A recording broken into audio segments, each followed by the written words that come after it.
Friends, welcome back to my channel. ಇವತ್ತು ನಾನು ಶನಿವಾರ ಸಂಜೆಯಿಂದ ನಾನು ವ್ಲಾಗ್ನ ಶುರು ಮಾಡ್ತಿದ್ದೀನಿ. ನಾಳೆ ನಮ್ಮ ಮಾಮನ ಮದುವೆ ಇರೋದ್ರಿಂದ ಸಿಂಪಲಾಗಿ ದೇವಸ್ಥಾನದಲ್ಲಿ ಮಾಡ್ತಿರೋದ್ರಿಂದ ಇವತ್ತು ಅರಿಶಿನ ಮತ್ತು ಬಳೆ ಶಾಸ್ತ್ರ ಇದೆ. ಅಲ್ಲಿಗೆ ಹೋಗ್ತಿದ್ದೀನಿ. ನಾನೇ ಅಂಬ್ರೆಲಾ ಗೌನ್ನ ಸ್ಟಿಚ್ ಮಾಡಿದ ವಿಡಿಯೋ ಹಾಕಿದ್ದೀನಿ, ಅದನ್ನೇ ಹಾಕ್ಕೊಂಡಿದ್ದೀನಿ. ಈಗ ರೆಡಿಯಾಗಿದ್ದೀನಿ, ಈಗ ಹೊಡಬೇಕು. ಈಗ ನನ್ನ ತಮ್ಮ ಬಂದು ಕರ್ಕೊಂಡು ಹೋಗ್ತಾನೆ. ನನ್ನ ಮಗನೂ ರೆಡಿಯಾಗಿದ್ದಾನೆ. ಈಗ ನನ್ನ ತಮ್ಮ ಬಂದಿದ ತಕ್ಷಣ ಹೊರಡಬೇಕು. ನಾಳೆ ಮದುವೆ ಇರೋದು, ಹಾಗಾಗಿ ಅಲ್ಲಿ ವೀಡಿಯೋಸ್ ತೆಗಿಯೋಕ್ಕಾಗುತ್ತಾ ಇಲ್ವೋ ನೋಡ್ತೀನಿ. ಆದರೆ ಒಂದೊಂದು ಕ್ಲಿಪ್ಪಿಂಗ್ಸ್ ತೆಗಿತೀನಿ, ಬನ್ನಿ. ನನ್ನ ತಮ್ಮನ ಜೊತೆ ಇವಾಗ ನಮ್ಮ ಅತ್ತೆ ಮನೆಗೆ ಹೋಗ್ತಾ ಇದ್ದೀವಿ. ನನ್ನ ಹಸ್ಬೆಂಡ್ಗೆ ಕೆಲಸ ಇದ್ದಿದ್ದರಿಂದ ಅವ್ರು ಬಂದಿರಲಿಲ್ಲ. ನೈಟು 10 ಗಂಟೆಗೆ ಸ್ಟಾರ್ಟ್ ಮಾಡ್ತಿದ್ದೀನಿ. ಹೋಗಿ ಅರಿಶಿನ ಶಾಸ್ತ್ರ ಎಲ್ಲ ಮುಗಿಸ್ಕೊಂಬಂದಿದ್ದಾಯಿತು, ಬಳೆ ಹಾಕಿಸ್ಕೊಂಡಿದ್ದಾಯಿತು. ಈಗ ಮನೆಗೆ ಬಂದ್ವಿ. ಊಟ ಎಲ್ಲ ಅಲ್ಲೇ ಆಯಿತು. ಅಲ್ಲೇನು ವೀಡಿಯೋ ಶೂಟ್ ಮಾಡೋಕ್ಕಾಗಲಿಲ್ಲ, ಹಾಗಾಗಿ ಮನೆಗೆ ಬಂದು ವೀಡಿಯೋ ಶೂಟ್ ಮಾಡ್ತಾಯಿದ್ದೀನಿ. ಹಾಗೆ ಕಂಟಿನ್ಯೂ ಮಾಡ್ತೀನಿ, ಬನ್ನಿ. ಬೆಳಗ್ಗೆನೇ ಎದ್ದು ರೆಡಿ ಆಗಿದ್ದಾಯಿತು. ಮನೆ ಕೆಲಸ ಎಲ್ಲ ಮುಗಿಸಿ ಇವತ್ತು ವಾರ ಆಗಿರೋದ್ರಿಂದ ವಾರ ಎಲ್ಲ ಮುಗಿದು ಈಗ ಮದುವೆಗೆ ಹೊಟ್ಟಿದ್ದೀವಿ. ನಾನು ಸಿಂಪಲಾಗಿ ಒಂದು ಕುರ್ತಾ ಹಾಕ್ಕೊಂಡಿದ್ದೀನಿ. ಇವಾಗ ರೆಡಿಯಾಗಿದ್ದೀವಿ, ಈಗ ಹೊರಡ್ತಾ ಇದ್ದೀವಿ. ಈಗ ಮದುವೆಗೆ ಹೊರಟಿದ್ದೀವಿ. ನಾನು, ನನ್ನ ಹಸ್ಬೆಂಡ್, ನನ್ನ ಮಗ 3 ಜನನೂ ಹೊರಟಿದ್ದೀವಿ. ಮದುವೆ ಮುಗಿಸ್ಕೊಂಡು ವಾಪಸ್ ಬರಬೇಕಾದ್ರೆ ಬಿಸಿಲಿದ್ದರಿಂದ ಎಣ್ಣೆ ಕುಟ್ಕೊಂಡು ನಮ್ಮ ಅತ್ತೆ ಬರ್ತಿದ್ರು ಊರಿಂದ, ಅವ್ರನ್ನ ಕರ್ಕೊಂಬರೋಕ್ಕೆ ಅಂದ್ಬಿಟ್ಟು ಬಸ್ ಸ್ಟಾಪಿಗೆ ಹೋಗಿದ್ವಿ. ಹಾಗೆ ನಮ್ಮ ಅತ್ತೆನೂ ಕರ್ಕೊಂಡು ಮನೆಗೆ ಬಂದ್ವಿ. ಇಲ್ಲಿ ಪಾಪ ಕೊಡಿ ಅಂತಾನೆ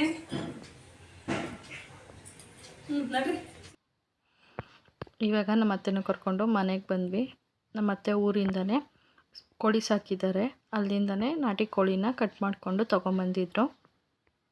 ಊರಿಂದ ನಮ್ಮ ಅತ್ತೆ ಏನೇನು ತಂದಿದ್ರು ಅಂದರೆ ನಾಟಿ ಕೋಳಿ, ಮನೆಯಲ್ಲೇ ಬೆಣ್ಣೆ ಮಾರ್ತಾರೆ. ಮತ್ತು ಅದನ್ನೇ ಬೆಣ್ಣೆ ತೊಗೊಂಬಂದಿದ್ರು, ಬೆಣ್ಣೆ ತುಪ್ಪ 2 ತೊಗೊಂಬಂದಿದ್ರು. ಮತ್ತು ನಾಟಿ ಕೋಳಿ ಇರೋದ್ರಿಂದ ನಾಟಿ ಮೊಟ್ಟೆ ತಂದಿದ್ರು ನನ್ನ ಮಗನಿಗೋಸ್ಕರ. ಅದು ಹಸಿಟ್ಟಲ್ಲಿ ಯಾಕೆ ಹಾಕಿದ್ದಾರೆ ಅಂದರೆ ಒಡೆದೋಗುತ್ತಲ್ಲ ಬಸ್ಸಲ್ಲೆಲ್ಲ, ಅದಕ್ಕೋಸ್ಕರ ರಾಗಿ ಹಿಟ್ಟು ಹಾಕ್ಕೊಂಡು ಅದರೊಳಗೆ ಮೊಟ್ಟೆ ಇಟ್ಕೊಂಡು ತೊಗೊಂಬಂದಿದ್ದಾರೆ. ಮತ್ತು ಟಮಟ, ಊರ್ಗಡ್ಲೆ ಟಮಟ, ತಂಬಿಟ್ಟು ಅಂತ ಹೇಳ್ತಾರೆ. ಮತ್ತು ಎಳ್ನೀರು ನನ್ನ ಮಗನಿಗೋಸ್ಕರ, ಅವ್ನಿಗೆ ಎಳ್ನೀರು ತುಂಬ ಇಷ್ಟ, ಹಾಗಾಗಿ ಎಳ್ನೀರು. ಮತ್ತು ಮನೆಗೆ ಕಾಯಿ ಬೇಕಿತ್ತು ಸ್ವಲ್ಪ, ಹಾಗಾಗಿ ಕಾಯಿನೂ ಸಹ ತೊಗೊಂಬಂದಿದ್ದಾರೆ. ನನ್ನ ಮಗ ಮೊಟ್ಟೆ ನೋಡಿದ ತಕ್ಷಣ ಅಮ್ಮ ಎಗ್ ಬುರ್ಜಿ ಮಾಡಿಕೊಡು ಅಂತ ಹೇಳ್ತಾ ಸ್ಕ್ರಾಂಬಲ್ಡ್ ಎಗ್ ಥರ ಮಾಡ್ತಾಯಿದ್ದೀನಿ. ಸ್ವಲ್ಪ ಪೆಪ್ಪರ್ ಪೌಡರ್, ಜೀರಾ ಪೌಡರ್ ಮತ್ತು ಸಾಲ್ಟ್ ಹಾಕ್ಬಿಟ್ಟು ಅದನ್ನು ಸ್ಕ್ರಾಂಬಲ್ಡ್ ಎಗ್ ಆಗಿ ಮಾಡಿ ಕೊಡ್ತಾಯಿದ್ದೀನಿ ಅವನಿಗೆ. ಈ ಕಡೆ ಚಿಕನ್ ಸಾಂಬಾರು, ನಾಟಿ ಕೋಳಿ ಸಾರು ಮಾಡ್ತಾಯಿದ್ದೀನಿ. ನಾಟಿ ಕೋಳಿ ಸಾಂಬಾರ್ದು ಏನಾದರೂ ರೆಸಿಪಿ ಬೇಕು ಅಂದರೆ ಆಲ್ರೆಡಿ ವಿಡಿಯೋ ಮಾಡಿದ್ದೀನಿ. ಆಮೇಲೆ ಒಂದು ಅರ್ಧ kg ಬಾಯ್ಲರ್ ಕೋಳಿ ತರಿಸ್ಬಿಟ್ಟು ಕಬಾಬ್ ಮಾಡಿದ್ದೆ. ಈಗ ಒಂದು ಸೈಡ್ ರೈಸ್ಗೆ ಇಟ್ಟಿದ್ದೀನಿ. ಎಗ್ ಸ್ಕ್ರಾಂಬಲ್ಡ್ ಎಗ್ ಆದಮೇಲೆ ಒಂದು ಸೈಡ್ ರೈಸು ಮತ್ತು ಇನ್ನೊಂದು ಕಡೆ ಸಾಂಬಾರಿಗೆ ಇಟ್ಟಿದ್ದೀನಿ. ಈಗ ಚಿಕನ್ ಚೆನ್ನಾಗಿ ಸುಂಡಿದ್ಮೇಲೆ ಸಾಂಬಾರು ಪೌಡರ್ ಹಾಕ್ತಾಯಿದ್ದೀನಿ. ಸಾಂಬಾರು ಪೌಡರ್ ಹಾಕ್ಬಿಟ್ಟು ಚೆನ್ನಾಗಿ ಮಿಕ್ಸ್ ಮಾಡಿಬಿಟ್ಟು ಬಿಡ್ತೀನಿ. 1-2 ನಿಮಿಷ ಡ್ರೈ ಆಗಬೇಕದು. ನಾನು ಆಲ್ರೆಡಿ ಮಸಾಲನೆಲ್ಲ ರುಬ್ಬಿಟ್ಕೊಂಡಿದ್ದೆ, ಅದನ್ನು ಹಾಕ್ಕೊತಿದ್ದೀನಿ. ಅದನ್ನು ಹಾಕ್ಕೊಂಡು ನನಗೆ ಎಷ್ಟು ಬೇಕೋ ನೀರು ಹಾಕ್ಕೊಂಡು ಮಿಕ್ಸ್ ಮಾಡ್ಕೊತೀನಿ. ಇದ್ರ ರೆಸಿಪಿ ನಾನು ಆಲ್ರೆಡಿ ಶೇರ್ ಮಾಡಿದ್ದೀನಿ ವ್ಲಾಗ್ಸಲ್ಲಿ, ನೋಡಿ ಒಂದು ಸಲ ಟ್ರೈ ಮಾಡಿ.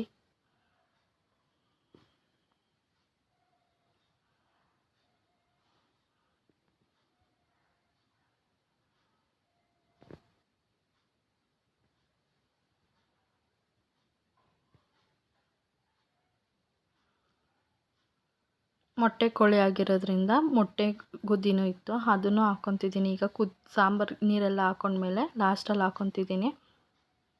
ಫಸ್ಟೇ ಹಾಕ್ಕೊಂಡು ಅಂದರೂ ಒಡೆದೋಗುತ್ತೆ ಅಂದ್ಬಿಟ್ಟು ಲಾಸ್ಟಲ್ಲಿ ಹಾಕ್ಕೊತಿದ್ದೀನಿ. ನೀರೆಲ್ಲ ಹಾಕಿದ್ಮೇಲೆ ಮಿಕ್ಸ್ ಮಾಡ್ಕೊಂಡ್ಮೇಲೆ ಈಗ ನೋಡಿ ಸಾಂಬಾರು ಚೆನ್ನಾಗಿ ಕುದೀತಿದೆ.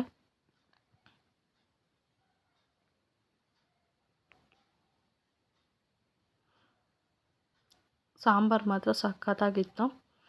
ಮಧ್ಯಾಹ್ನಕ್ಕೆ ನಾನು ಬರೀ ರೈಸ್ ಮತ್ತು ಸಾಂಬಾರು ಮಾಡಿದ್ದೆ. ಲೇಟ್ ಆಗಿದ್ದರಿಂದ ಬರೀ ರೈಸ್ ಸಾಂಬಾರು ಮಾಡಿದ್ದೆ. ಸಂಜೆಗೆ ಕಬಾಬ್ ಮಾಡ್ಕೊಳ್ಳೋಣ ಅಂದ್ಬಿಟ್ಟು ಇವಾಗ ಸಂಜೆ ಅಡುಗೆ ಮಾಡ್ತಾಯಿದ್ದೀನಿ. ಕಬಾಬು ಮತ್ತು ಮುದ್ದೆ. ಸಾಂಬಾರು ಮಧ್ಯಾಹ್ನನೇ ಮಾಡಿದ್ದಿದ್ದರಿಂದ ಇವಾಗ ಮುದ್ದೆಗೆ ಇಟ್ಟಿದ್ದೀನಿ ಒಂದು ಸೈಡು. ಇನ್ನೊಂದು ಸೈಡು ಸಾಂಬಾರು ಬಿಸಿ ಮಾಡೋಕ್ಕೆ ಇಟ್ಟಿದ್ದೀನಿ. ಮಧ್ಯಾಹ್ನನೇ ಮಾಡಿದ್ದು ಸ್ವಲ್ಪ ರೈಸ್ ಇತ್ತು, ಹಾಗಾಗಿ ರೈಸ್ ಏನು ಮಾಡೋಕ್ಕೆ ಹೋಗಿರಲಿಲ್ಲ ನಾನು. ಮಧ್ಯಾಹ್ನದ್ದೇ ಸ್ವಲ್ಪ ರೈಸ್ ಇತ್ತಲ್ಲ, ಹಾಗಾಗಿ ಸುಮ್ಮನೆ ಅದೇ. ಮಧ್ಯಾಹ್ನನೇ ಕಬಾಬಿಗೆ ಕಲಸಿಟ್ಟಿದ್ನಲ್ಲ ಅದನ್ನು ಇವಾಗ ಕಬಾಬ್ ಮಾಡ್ಕೊತಿದ್ದೀನಿ, ಕರ್ಕೊತಿದ್ದೀನಿ, ಎಣ್ಣೆಗೆ ಹಾಕಿ ಡೀಪ್ ಫ್ರೈ ಮಾಡ್ಕೊತಿದ್ದೀನಿ. ಕಬಾಬ್ ರೆಸಿಪಿನೂ ಅಷ್ಟೇ, ನಾನು ಹೊರಗಡೆ ಪೌಡರ್ ಯೂಸ್ ಮಾಡಲ್ಲ, ಮನೆಯಲ್ಲೇ ಮಾಡ್ಕೊತೀನಿ ಪೌಡರ್ನ. ಅದ್ರದ್ದು ರೆಸಿಪಿ ಶೇರ್ ಮಾಡಿದ್ದೀನಿ, ಅದನ್ನು ಒಂದು ಸಲ ಟ್ರೈ ಮಾಡಿ. ಕಬಾಬ್ ಅಂತೂ ಕ್ರಿಸ್ಪಿಯಾಗಿ ಟೇಸ್ಟಿಗೆ ಸಖತ್ತಾಗಿತ್ತು. ನಮ್ಮ ನೈಟ್ ಊಟ ಬಂದು ಮುದ್ದೆ, ಕಬಾಬ್, ಚಿಕನ್ ಸಾಂಬಾರ್, ರೈಸ್ ಆಗಿತ್ತು. ಇದು ನೆಕ್ಸ್ಟ್ ಡೇ ಮಂಡೇ ಈವ್ನಿಂಗ್ದಿದು. ಮಂಡೇ ಈವ್ನಿಂಗು ಸಡನ್ನಾಗಿ ಒಬ್ಬಟ್ಟು ಮಾಡೋಣ ಅಂತ ಪ್ಲ್ಯಾನ್ ಆಯಿತು. ಹಾಗಾಗಿ ಬೇಗ ಮಾಡ್ತಾಯಿದ್ದೀನಿ.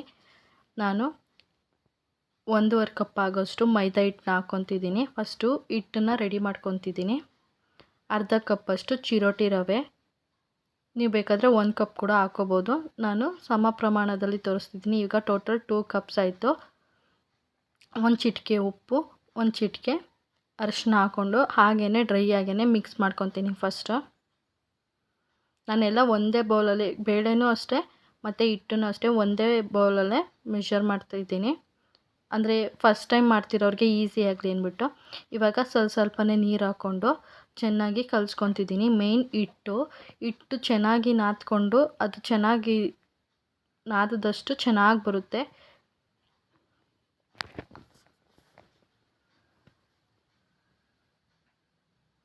ನೋಡಿ, ನಾನು ಸ್ವಲ್ಪನೇ ನೀರು ಹಾಕ್ಕೊತಿದ್ದೀನಿ. ಸ್ವಲ್ಪನೇ ನೀರು ಹಾಕ್ಕೊಂಡು ಚೆನ್ನಾಗಿ ಕಲಿಸ್ಕೊತಾ ಇದ್ದೀನಿ.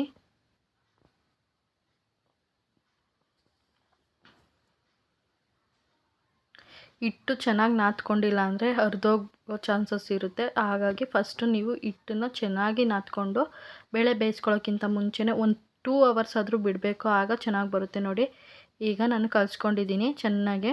ಈಗ ಲಾಸ್ಟಲ್ಲಿ ಒಂದು ಸ್ವಲ್ಪ ಎಣ್ಣೆ ಹಾಕ್ಕೊಂಡು ಚೆನ್ನಾಗಿ ನಾದ್ಕೊಂಡು ಅದು ಚೆನ್ನಾಗಿ ನಾದ್ಕೋಬೇಕು. ಗೊತ್ತಾಗುತ್ತೆ ಕೈಗೆ ಹಿಂಟ್ ಅಂದರೆ ಪೂರ್ತಿ ಗಟ್ಟಿ ಕಲಿಸ್ಕೊಬಾರ್ದು. ಚಪಾತಿ ಆ ಥರ ಕಲಿಸ್ತೀವಲ್ಲ ಆ ಥರ ಕಲಿಸ್ಕೊಬಾರ್ದು. ಇದು ಸ್ವಲ್ಪ ತೆಳ್ಳಗೇ ಇರಬೇಕು. ನೋಡಿ, ನಾನು ಚೆನ್ನಾಗಿ ನಾದ್ಕೊಂಡಿದ್ದೀನಿ. ಈಗ ಹಿಟ್ಟು ಯಾವ ಥರ ಇರಬೇಕು ಅಂದರೆ ನೋಡಿ, ಹಿಂಗೆ ಫಿಂಗರಲ್ಲಿ ಹಿಂಗೆ ಮುಟ್ಟಿದ ತಕ್ಷಣ ಸಾಫ್ಟಾಗಿ ಹೋಗಬೇಕು. ಹಾಗಾದರೆ ನಿಮಗೆ ಈಸಿಯಾಗಿ ಒಬ್ಬಟ್ಟನ್ನ ತಟ್ಕೋಬೋದು. ಕೈ ಗಂಟಿಲ್ಲ, ಸುಮ್ಮನೆ ಹಿಂಗೆ ಮುಟ್ಟಿದ್ರೆ ಇದಾಗ್ತಿದೆ. ಈಗ ಬೇಳೆ ಬೇಯಿಸ್ಕೊತಿದ್ದೀನಿ. ನಾನು ಕಡಲೆಬೇಳೆಯಲ್ಲಿ ಮಾಡ್ತಿರೋದ್ರಿಂದ ನಾನು ಯಾವ ಕಪ್ಪಲ್ಲಿ ಹಿಟ್ಟು ತೊಗೊಂಡಿದ್ದೇನೋ ಅದೇ ಕಪ್ಪಲ್ಲೇ 2 ಕಪ್ ಆಗೋಷ್ಟು ಕಡಲೆಬೇಳೆ ತೊಗೊಂಡಿದ್ದೀನಿ. ಅದನ್ನು ವಾಶ್ ಮಾಡಿಕೊಂಡು ಇವಾಗ ನೀರು ಹಾಕ್ಕೊತಿದ್ದೀನಿ ಬೇಯೋಕ್ಕೋಸ್ಕರ.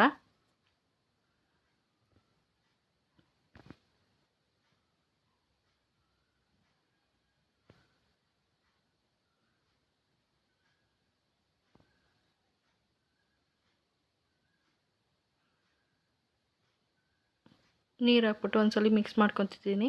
ಈಗ ನೋಡಿ, ಮೇಲ್ಗಡೆ ಏನು ನೊರೆ ಬಂದಿದೆ ಅದನ್ನು ತಕ್ಕೊಂಡು ಚೆಲ್ಲಬೇಕು. ಅದನ್ನು ಯೂಸ್ ಮಾಡಬಾರ್ದು.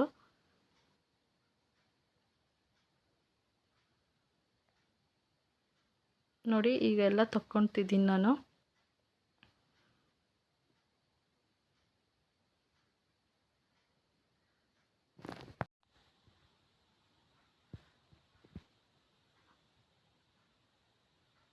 ಈಗ ನೋಡಿ, ಚೆನ್ನಾಗಿ ಕುದೀತಿದೆ. ಈಗ ಅದು ಬೆಂದಿದೆಯಾ ಹೇಗೆ ಅಂತ ನೋಡೋಕ್ಕೆ ಒಂದು ಕಾಳನ್ನ ತೊಗೊಂಡು ಹಿಂಗೆ ಪ್ರೆಸ್ ಮಾಡಿದ ತಕ್ಷಣ ಅದು ಪೀಸ್ ಆಗಬೇಕು, ಹಂಗಾದರೆ ಬೆಂದಿದೆ. ಈಗ ನೀರನ್ನ ಒಂದು ಬೇರೆ ಬೌಲ್ಗೆ ನಾನು ಟ್ರಾನ್ಸ್ಫರ್ ಮಾಡ್ಕೊತಿದ್ದೀನಿ.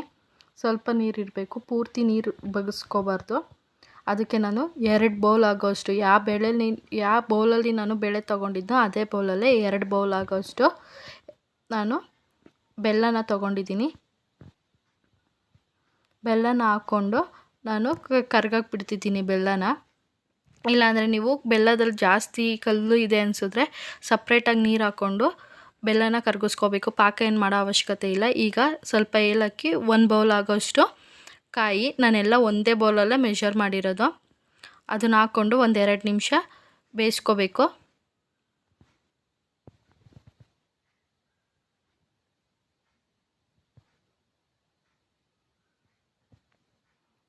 ಈಗ 1-2 ನಿಮಿಷ ಆಯಿತು ಬೇಯಿಸ್ಕೊಂಡು. ಈಗ ಫ್ಲೇಮ್ನ ಆಫ್ ಮಾಡಿ ಆರಕ್ಕೆ ಬಿಡ್ತೀನಿ.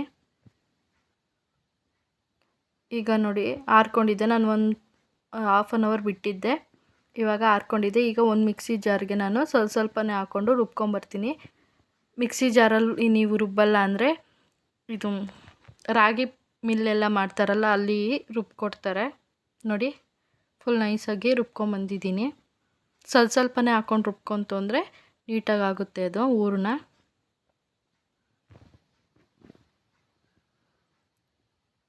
ಈಗ ನಾವು ಆಲ್ರೆಡಿ ಒಂದು 2 ಅವರ್ಸ್ ಬಿಟ್ಟಿದ್ದೀನಿ ಇದನ್ನು ಕಲಸಿ. ಇವಾಗ ಇನ್ನೊಂದ್ಸಲಿ ಚೆನ್ನಾಗಿ ನಾದ್ಕೊತಿದ್ದೀನಿ.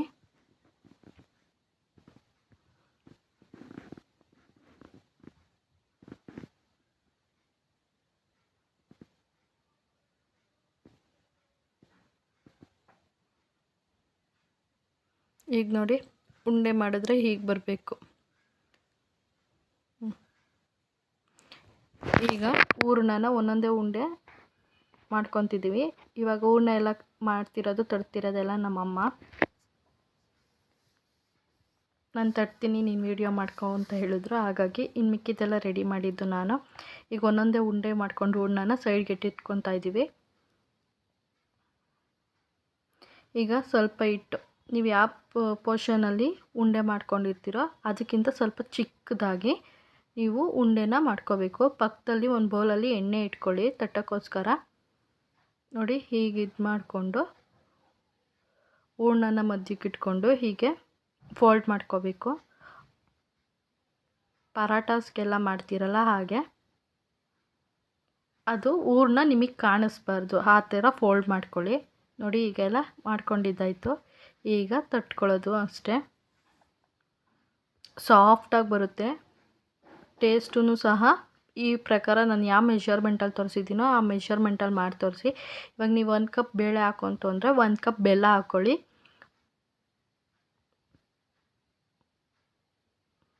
ಆವಾಗ ಸ್ವೀಟು ಕರೆಕ್ಟಾಗಿರುತ್ತೆ, ಟೇಸ್ಟು ಚೆನ್ನಾಗಿರುತ್ತೆ.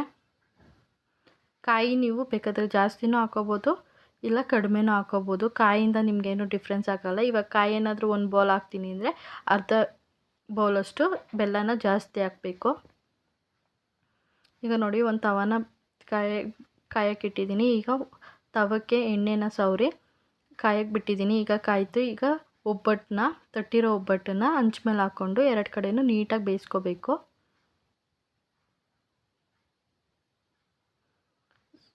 ಸ್ವೀಟ್ ಏನಾದರೂ ನಿಮಗೆ ಜಾಸ್ತಿ ಬೇಕು ಅಂದರೆ ಬೇಕಾದರೆ ಜಾಸ್ತಿನೂ ಹಾಕೋಬೋದು ಬೆಲ್ಲ. ನಾನು ಮೀಡಿಯಮಾಗಿ ಹಾಕ್ಕೊಂಡಿದ್ದೀನಿ, ತುಂಬ ಜಾಸ್ತಿನೂ ಹಾಕ್ಕೊಂಡಿಲ್ಲ, ತುಂಬ ಕಡಿಮೆನೂ ಹಾಕ್ಕೊಂಡಿಲ್ಲ. ಈಗ ನೋಡಿ ನಾನು 2 ಸೈಡೂ ಒಬ್ಬಟ್ಟನ್ನು ಬೇಯಿಸ್ಕೊಂಡಿದ್ದೀನಿ. ಈಗ ಪ್ಲೇಟ್ಗೆ ಟ್ರಾನ್ಸ್ಫರ್ ಮಾಡ್ತೀನಿ. ಇನ್ನೊಂದು ಒಬ್ಬಟ್ಟನ್ನು ಸಹ ನಾವು ಹಾಗೆ ತೊಟ್ಕೊತೀವಿ.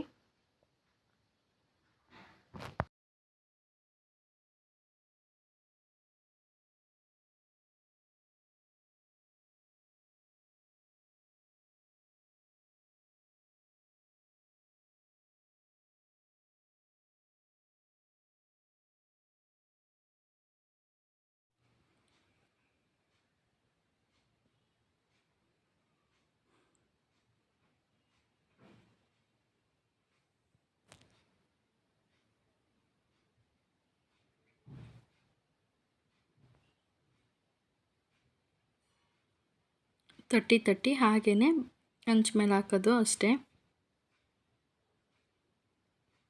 ನಿಮಗೆ ಗೊತ್ತಾಗುತ್ತೆ ಆಗಿದೆ ಅಂತ, ಕಲರ್ ಚೇಂಜ್ ಆಗುತ್ತಲ್ಲ, ಹಾಗಾಗಿ 2 ಸೈಡು ನೀಟಾಗಿ ಬೇಯಿಸ್ಕೋಬೇಕು. ನೋಡಿ ಎಷ್ಟು ಚೆನ್ನಾಗಿ ಬಂದಿದೆ ಒಬ್ಬಟ್ಟು, ಒಂಚೂರು ಅರ್ದಿಲ್ಲ. ನೀವು ಹಿಟ್ಟು ಕಲಿಸ್ಕೊಳ್ಳೋದ್ರ ಮೇಲೆ ಡಿಪೆಂಡ್ ಆಗುತ್ತೆ ಒಬ್ಬಟ್ಟು. ನನ್ನ ಹಸ್ಬೆಂಡ್ ಆಫೀಸಿಂದ ಬರ್ತಾನೆ, ಆನ್ ದ ವೇ ಪಿಜ್ಜಾನು ಸಹ ತೊಗೊಂಬಂದಿದ್ರು. ನನ್ನ ಮಗ ಕೇಳ್ತಿದ್ದ ಅಂದ್ಬಿಟ್ಟು ಪಿಜ್ಜಾನ ತಿಂದು, ಪಿಜ್ಜಾ ತುಂಬಾ ಚೆನ್ನಾಗಿತ್ತು. ಪಿಜ್ಜಾ ತಿಂದು ಆಮೇಲೆ ನೈಟ್ ಡಿನ್ನರ್ಗೆ ಬಂದು ಇವತ್ತು ಏನೇನು ಮಾಡಿದ್ದೀನಿ ಅಂದರೆ ಒಬ್ಬಟ್ಟಿಗೆ ಕಾಯಿ ಹಾಲು ಏನು ಮಾಡಿರಲಿಲ್ಲ. ಹಾಲೇ ಸಾಕು ಅಂತ ಹೇಳಿದ್ದಕ್ಕೆ ಹಾಲು ಕಾಯಿಸಿದ್ದೆ. ಹಾಲು ಕಾಯಿಸಿದ್ಮೇಲೆ ಬೇಳೆ ಬೇಯಿಸಿದ ನೀರಿತ್ತಲ್ಲ ಅದರಲ್ಲಿ ನಾನು ರಸಮ್ ಮಾಡಿದ್ದೆ. ಒಬ್ಬಟ್ಟು ಸಾಂಬಾರು ಏನು ಬೇಡ ಅಂತ ಹೇಳಿದ್ರು, ಹಾಗಾಗಿ ಮಧ್ಯಾಹ್ನನೇ ಸ್ವಲ್ಪ ರೈಸ್ ಮಾಡಿದ್ದೆ. ಹಾಗಾಗಿ ರೈಸು 3 ಡೇಸ್ದು ಕಂಟಿನ್ಯೂಯಸ್ ವ್ಲಾಗು. ಇವತ್ತಿನ ವ್ಲಾಗ್ನ ಇಲ್ಲಿಗೆ ಮುಗಿಸಿದ್ದೀನಿ. ಪ್ಲೀಸ್ ನನ್ನ ಚಾನಲ್ನ ಸಬ್ಸ್ಕ್ರೈಬ್ ಮಾಡಿ. Thank you for watching. Bye.